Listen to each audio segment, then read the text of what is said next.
Hi guys, 18 Dapper here and welcome to this match preview for this weekend's fixture in Wales. It's Newport County versus Doncaster Rovers in League 2. Let's get the video started.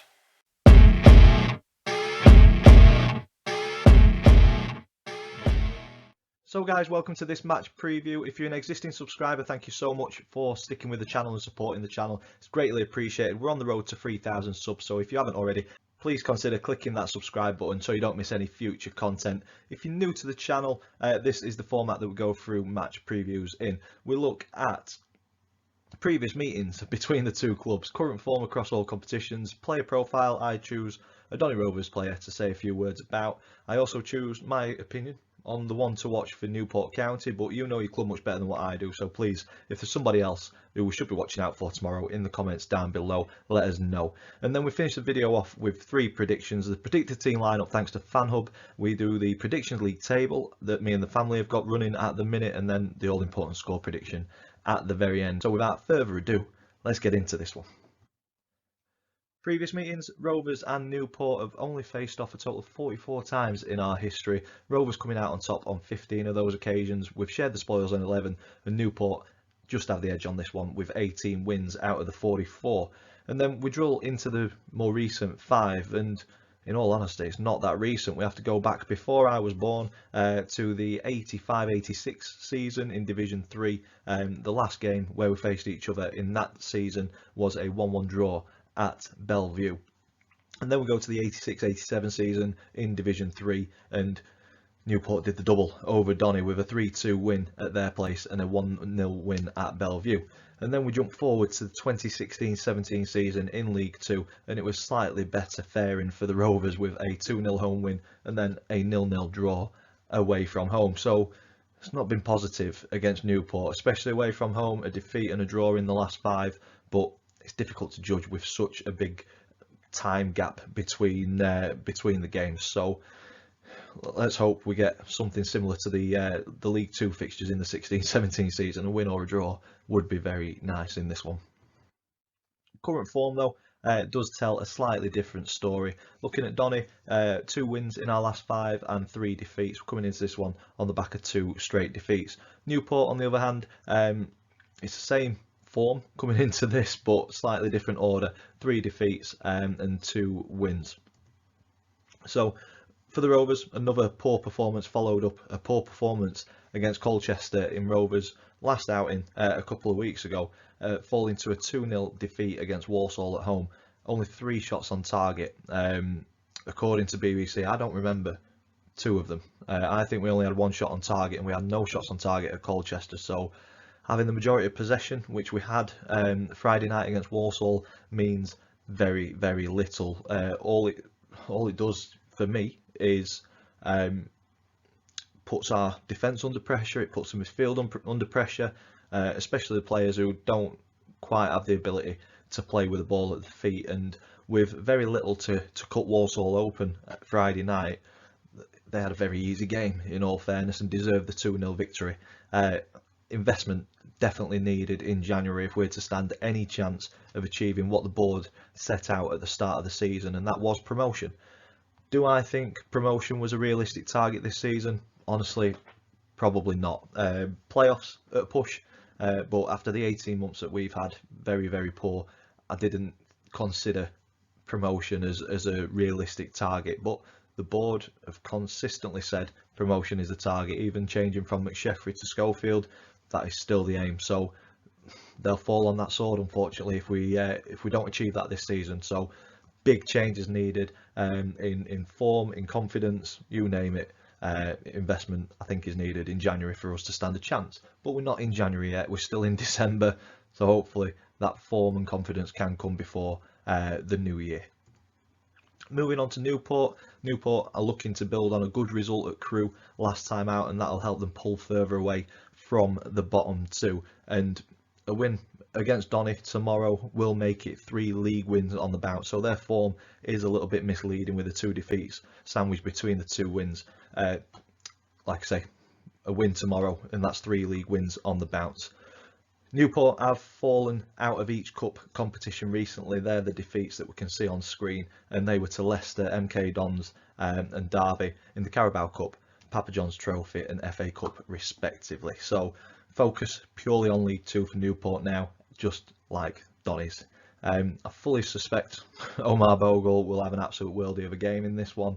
Coming back against his former team, they always come back to haunt you. So yeah, bit of a tough one to judge. League form is doing well, but the defeats on the screen are in cup competitions. That first one might have been against Stockport, who are a decent team in the league as well. So yeah, I think it's going to be a tough game tomorrow. Moving on to player profile for this one, I'm going with Rosean Williams. The reason I've gone with Rosean, I think he's got a lot of hammer on social media this week. Some of it warranted, some I don't think was warranted. He had a bit of a stinker against Walsall, there's no two ways about it, and I think he knew it himself. His head was in his hands, passing wasn't good. It was definitely a fault for the second goal. He got caught in possession, being the last man, and just couldn't quite catch up. Well, I say couldn't quite catch up, he were a mile behind. Looked like he was running in treacle, to be fair, but he knew that he was at fault. He was in the back of the net, looked absolutely gutted, to be fair to him. I think it's a little bit unfair to say that he's at fault for the first as well, but I think he just got dragged out of position. Noyley had gone forward, but he wasn't helped by the four guys in the box defending that just allowed the striker to ghost in and score the first. But he jumped in at that first tackle on the wing and just allowed their winger time and space to find the pass. So yeah, he's had a poor game. I think he knows he's had a poor game as well. He went straight down the tunnel, and for me, he needs to up his game massively if he's to kind of stay in that starting 11. Defenders are coming back. We've got Olowu coming back. We've got Long still available, Tom Anderson. So there's three defenders. I'm not sure how far off Ollie Younger is from coming back, but Rosean needs to up his game for sure if he's going to stay in the squad. Hopefully, if he is in the starting 11, he has a good game tomorrow. On to the one to watch for Newport County. So as I said at the start of the video, if you think there's somebody else who we should be talking about, please pop them in the comments down below. But I've already mentioned him. It's Omar Bogle for me. 29 years old, centre forward, 29 appearances this season, and he is Newport's top scorer with 9 goals. And we know what he's all about as Donny fans. He's big, he's strong, he's got the ability to score goals. He was exiled at the Rovers by Richie Wellens, and I think that was the beginning of the end for Richie, to be fair. I think he could have done a job for us in League One last season and potentially got a few goals, which would have been the difference in staying up or inevitably going down like we did. But he moved to Hartlepool last season. He had a positive half season there and then moved on to Newport this season, and his 9 goals is a decent return so far. But as I said earlier, players come back to haunt you. I think Omar Bogle may be one of those players that haunts us tomorrow. On to the predicted team lineup. So as I mentioned, I'm not sure if Rosean will be in the starting 11. So this is what I've gone with for tomorrow's fixture. I've kept him in there. I think it would be more damaging to his confidence to drop him. Hopefully, if he is in there, he has a good game. Totally understand if everybody jumps on me for that and says that he should be dropped. But I have gone with a Mitchell in goal as normal. Back three of Williams, Anderson and Olowu. I've gone for Noyle at right wing back, Tommy Rowe at left wing back. Midfield 2 of Harrison Biggins and Ben Close, with John Taylor and Kyle Hurst just a little bit further forward. They need to get up and support George Miller because he's too isolated up there on his own. But that's the 11 that I think Danny Schofield will go with tomorrow. Depends on the illness that has gone around the club. Yet to hear how bad that is. So that starting 11 may get blown out of the water come 3 o'clock tomorrow. On to the predictions league table. So if you're new to this, me and the family predict the scoreline for every single league game. If we get the scoreline spot on, we get 3 points. If we get the outcome right but not the scoreline, we get 1 point. If we get it completely wrong, we get no points. And there was confidence going into Walsall. We all went with wins or draws. None of us saw a defeat coming. So no change in the table. Max still on top on 16 points. Chris in second on 13. Dad in third on 11. And I'm still footing the table on 9. Need to start clawing some points back because we are running out of time. We're nearly at the halfway point, so yeah, I don't want to finish bottom. And that takes me on to my score prediction. So as I've already said in the video, I think it's going to be a tough game. Newport in decent form coming into this one on the back of 2 league wins. They'll be looking to make it 3 on the bounce. Rovers on the other hand coming into this on the back of 2 defeats in the league, so we need to stop that rot as soon as possible. Obviously, there's been talk on social media about the kick-off time changing. I completely understand Newport's stance on that. If it had been done earlier on, I don't know if the clubs have contacted each other earlier on to try and preempt this, but it sounds like conversations were had on Monday. I think that's a little bit too late to change it. Travel plans sorted and everything like that, so no qualms from me about the fixture staying at 3 o'clock. Will that impact the travelling fans? I think it will. We'll see if it impacts the Rovers' performance. I haven't got much confidence going into this one. I think Newport are on the way up.